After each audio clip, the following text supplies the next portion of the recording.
তাড়াতাড়ি চলো। রাখ, এখন যদি তোরে আমি গড়ে নিয়ে উঠাই, আমার বাবা মা আমাকে ত্যায্য করে দিবে, আমাকে সম্পত্তি থেকে বঞ্চিত করবে, লাথি মেরে ঘর থেকে বের করে দিবে। বের করে দিলে দেখ, আমরা রাস্তায় রাস্তায় থাকবো, দরকার হলে ভিক্ষা করে খাবো।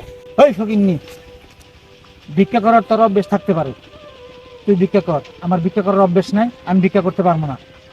বালাই বালাই কইতেছি, তুই এখন বাসায় যা। না, আমি যাবো না।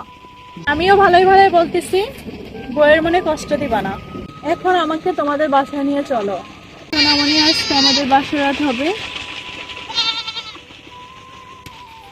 আরে বাসর হবে না দাফন হবে, আমার বাবা যদি এটা জানতে পারে তাহলে আমাকে গুলি করে মারবে।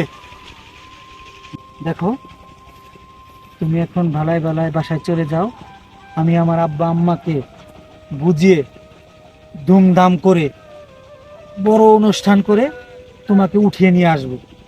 আচ্ছা, তুমি একা কষ্ট করে বোঝাবা কেন? আমাকে নিয়ে চলো, দুজন মিলে বুঝিয়ে চলে আসবো।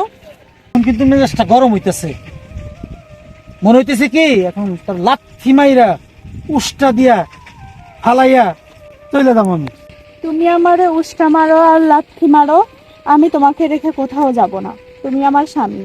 জান, তুমি আমাকে এত ভালোবাসো আমি বুঝতেই পারিনি। তুমি আমাকে মাফ করে দাও, ক্ষমা করে দাও। তুমি থাকবা আমাদের বাসায়, তুমি কেন থাকবা বাপের বাড়ি? আচ্ছা আচ্ছা জান, তোমার পিছনে ওই বেটাটা কে?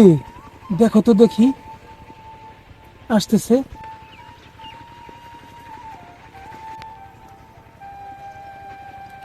কই, কিছুই তো দেখি না। আলম, আলম, তুমি কই গেলা? জোর কর। আলম, তুমি কই গেলা? তুমি কই? আলম,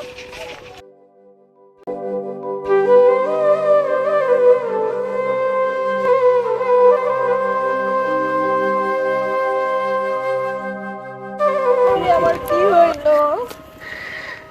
আল্লাহ, তুমি মাটি ভাগ করো, আমারে নিয়ে যাও। এই পৃথিবীতে আর আমি থাকতে চাই না। আল্লাহ, তুমি আমারে নিয়ে যাও।